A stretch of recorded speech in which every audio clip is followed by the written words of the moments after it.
It's finally happened. After all the rumors and leaks and just general buzz for a while now, the Nokia 9 is finally official. And the back of that phone that we kept seeing with all of those cameras, yeah, that's real. But we'll get to all that and even some photo samples from the pre-production unit that I got to spend a little time with in a sec. In the meantime though, there's a lot to cover in this complete walkthrough of the Nokia 9. Now if you aren't familiar with a complete walkthrough on my channel, it's where I try to go through every single feature I possibly can on a new device so that you guys are better prepared should you be in the market to actually go buy one. And with that said, again, there's a lot to go through, so let's get started with the unmistakable styling.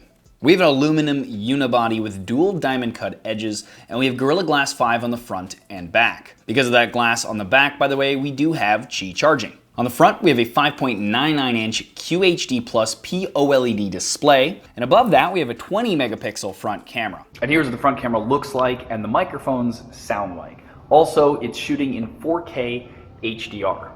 You'll also notice HMD, the company now behind the Nokia brand for the last bit, decided to just go with small top and bottom bezels instead of a notch, etc. While it does make it look a bit older maybe in the world of bezel-less phones, I don't mind it and think in some ways it makes the device look more Nokia-like. And of course, any of you out there that hate the notch with a fiery passion, I'm sure you'll prefer this to that regardless. For colors, the device will only come in one, this glossy dark blue.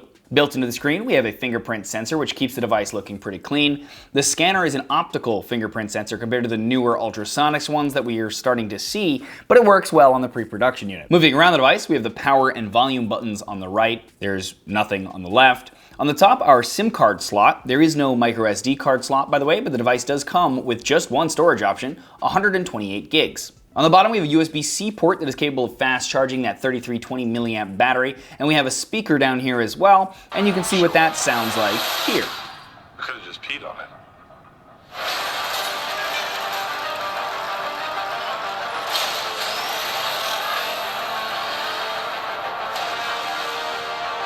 In this trident resides the power of Atlantis. There are also holes all around the device, 3 of them in total, and they're AOP mics for noise cancellation, and they help with activating Google Assistant and being able to hear you from far away. Moving to the rear, we have what HMD is calling the world's first unique 5-camera array that they created in partnership with Light, the company behind the crazy lensed light field cameras that we've seen, and using Zeiss optics. Now, when I saw the leaked shots of the back of this phone, I secretly hoped that each of these was a different focal length, like what we see with current 3-camera phones. So, an ultra-wide, a wide, a standard, a zoom, a super zoom, etc. But that's not the case. Instead, 3 of these are 12-megapixel monochrome sensors with an f1.8 aperture, and 2 are 12-megapixel RGB sensors with the same aperture.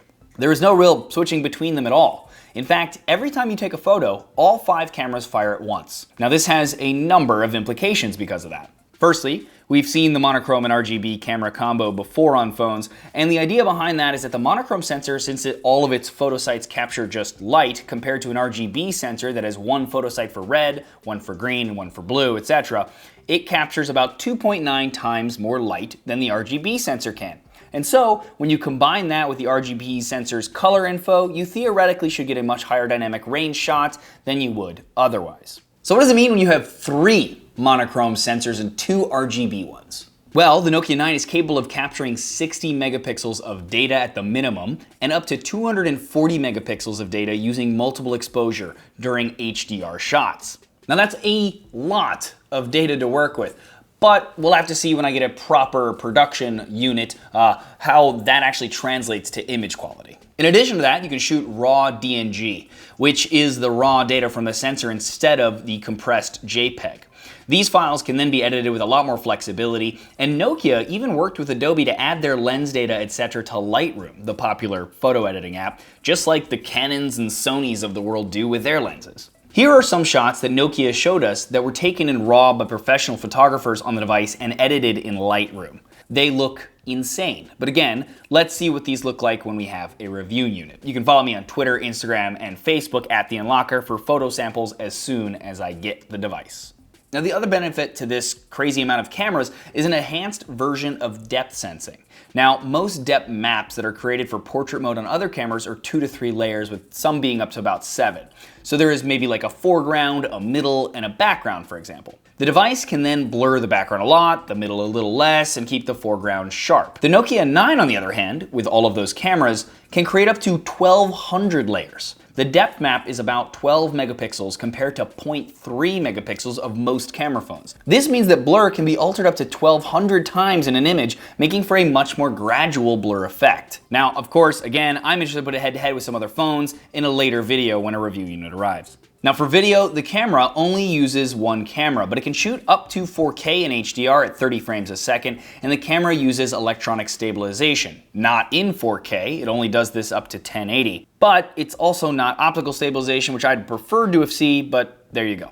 Powering the device, we have a Qualcomm Snapdragon 845 processor paired with 6 gigs of RAM. The device is IP67 rated, so that's up to 1 meter of water for up to 30 minutes. For software, the device is an Android One device, which means that it's running the purest version of Android that it can. So there's no custom skin, no bloatware, etc. And Nokia, as always, promises monthly security updates to Android and promises updates for Android versions for 2 years at the least. Now, this is clearly a phone for photographers or photo enthusiasts.